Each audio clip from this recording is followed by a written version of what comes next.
আসসালামু আলাইকুম। গতকালকে কিন্তু ১ম এলিমিনেটর ম্যাচে মুখোমুখি হয়েছিল করাচি কিংস এবং লাহোর কালান্দার্স।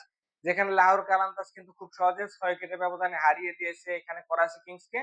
এই ম্যাচে আমাদের সাকিব আল হাসান কিন্তু প্রায় ৬ মাস পর কম্পিটিটিভ একটা ম্যাচ উইকেটের দেখা পেলেন এবং সেটা কিন্তু জেমস ভিন্সের উইকেট। কিন্তু এরপরে সাকিব আল হাসানকে কিন্তু আর বোলিং অ্যাটাকে আনা হয়নি। এটা কিন্তু খুবই অবাক করেছে এই শাহীন আফ্রিদির এই ডিসিশনটা।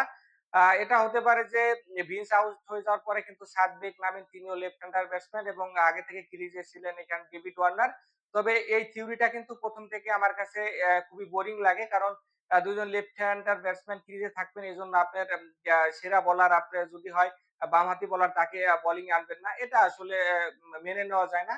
বাংলাদেশ ক্রিকেটে এই প্রচলনটা দেখে আসছি যে ২ জন বাঁহাতি ব্যাটসম্যান থাকার কারণে কিন্তু অনেক সময় এখানে সাকিব আল হাসান এবং একই সাথে যদি বলি নাসুম আহমেদকে কিন্তু এখানে অ্যাটাকে আনা হয়নি। পরবর্তীতে দেখা যায় যে আসলে তারা যখন অ্যাটাকে আনেন তখন কিন্তু ম্যাচ অনেকটা শেষ হয়ে যায়। এজন্য আমি মনে করব যে শাহীন আফ্রিদি এখানে কিন্তু কাজটা মোটেও ঠিক করেনি।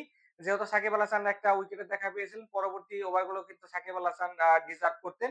আশা করব আজকের ম্যাচে সাকিব আল হাসান বোলিং করার সুযোগ পাবেন এবং আর উইকেট তুলে নিবেন এখানে লাহোর কালান্দার্সের হয়ে। তবে ম্যাচ পরবর্তী ২-১ টা বিশ্লেষণে কিন্তু আমি দেখেছি যে এখানে সাকিব আল হাসানের করা ওই ওভারে একটা বলে কিন্তু ১৭.৫৯ ডিগ্রি অ্যাঙ্গেলে কনুই বেঁকেছিল। যেজন্য কিন্তু পরবর্তীতে 3rd আম্পায়ার এখানে শাহীন আফ্রিদিকে বলে যে সাকিব আল হাসানকে দিয়ে বল করানোর না করানোর জন্য। তবে এটা আমার কাছে মনে হয় একটা নিহাতি একটা গুজব ছিল। কারণ সেটা যদি হতো তাহলে কিন্তু এখানে লাহোর কালান্দার্সের পেস অফিসিয়ালে কিন্তু আমরা ম্যাচ পরবর্তী সময় দেখতে পেতাম অথবা শাহীন আফ্রিদি কিন্তু বিষয়টা ক্লিয়ার করতেন।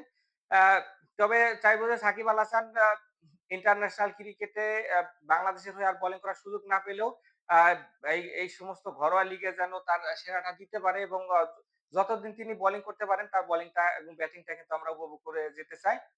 ম্যাচ সিনারিওতে যদি আসি এখানে করাচি কিংস কিন্তু ১ম এ ব্যাট করতে নেমে দারুণ শুরু এনে দেন। এখানে হচ্ছে কিং শেফার্ড এবং ডেভিড ওয়ার্নার। শেফার্ড কিন্তু ৮ বলে ১৬ রানের ঝড়ো ইনিংস খেলে শাহীন আফ্রিদির বলে আউট হয়ে যান।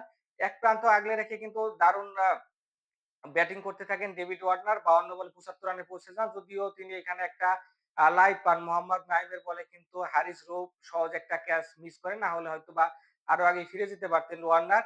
ভিন্সকে এখানে ফিরিয়ে দেন সাকিব আল হাসান এবং নিয়াজিও খুব তাড়াতাড়ি ফিরে যান। সাদবেকও বেশি ভালো খেলতে পারেনি। শেষের দিকে গিয়ে মূলত খুশদিল শাহর ২৭ এবং ১০ বলে ১৬ রান করতে পারেন এখানে মোহাম্মদ নাবি। তাদের ২ জনের ইনিংসে কিন্তু 190 আ করতে পারে এখানে করাচি কিংস। বোলিং হাতে কিন্তু দারুণ বোলিং করেন শাহীন আফ্রিদি ২ উইকেট তুলে নেন। সাকিব আল হাসান একটি উইকেটের দেখা পান। তবে তাদের সফল বোলার কিন্তু ছিলেন হারিস রৌফ। তিনি কিন্তু ৩ টি মূল্যবান উইকেট তুলে নেন। 191 এর লক্ষ্যে ব্যাট করতে নেমে কিন্তু শুরুটা ভালো হয়নি এখানে লাহোর কালান্দার্সের। নাইমকে কিন্তু ১৪ রানেই ফিরে যেতে হয়।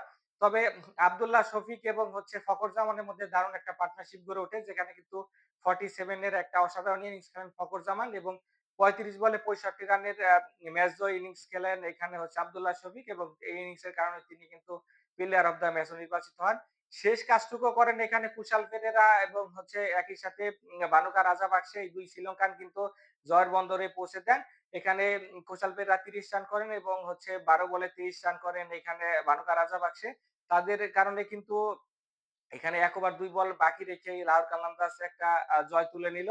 এই জয়ের মাধ্যমে কিন্তু তারা ২য় এলিমিনেটর ম্যাচে আজকে মুখোমুখি হবে ইসলামাবাদ ইউনাইটেডের। তো আজকের ম্যাচ জিতলে কিন্তু তারা ফাইনালে চলে যাবে যেখানে তাদের প্রতিপক্ষ হচ্ছে কোয়েটা গ্ল্যাডিয়েটর্স। তো আশা করব যে লাহোর কালান্দার্স আজকের ম্যাচ জিতবে এবং ফাইনাল ম্যাচটাও জিতবে। সেক্ষেত্রে কিন্তু সাকিব আল হাসানকে আমরা আরো ২-১ টা ম্যাচে দেখতে পাবো। যদিও এখানে হচ্ছে আ মেহেদী মিরাজ এবং রিশাদ হোসেনকে কিন্তু উড়িয়ে নিয়ে যাওয়া হয়েছে। যদিও টিম কম্বিনেশনের কারণে কিন্তু তাদেরকে রাখা সম্ভব হয়নি। হয়তোবা কেউ যদি ইনজুরড হয় সেক্ষেত্রে আমরা এই ২ জনের একজনকেও আরো দেখতে পারি। আশা করব যে সাকিব আল হাসান আজকের ম্যাচটাতেও খুব ভালো পারফরম্যান্স আমাদেরকে দেখাবেন। সকলে ভালো থাকবেন। দেখা হচ্ছে নেক্সট ভিডিওতে। আল্লাহ হাফেজ।